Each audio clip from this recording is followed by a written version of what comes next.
Ismail masih kecil. Hajar apapun tidak ada, air tidak ada, rumah seperti itu. Akhirnya Hajar, ya Pak Ismail, wahai ayah Ismail, kemana lagi? Pergi Nabi Ibrahim beberapa meter sampai 10 meter, dikejar sama Allah. Malaikat yang menyaksikan hadirin sidang jemaah berlaku. Ikhlas bukan ikhlas.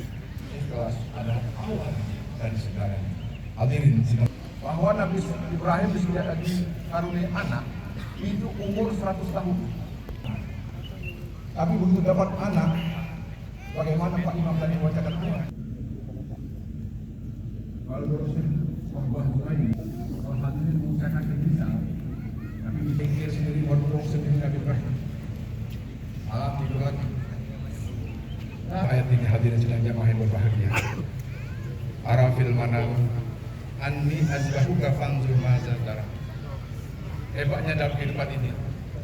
Ini kan Nabi Ibrahim, sosok yang agung, perintah dari yang agung, pada hari ini hari yang agung. Dia berikan kesempatan untuk bertanya kepada anaknya, untuk berdiskusi, untuk bersawarah. Tanya, wahai anakku, bagaimana pandangan? Wala ya abatif alma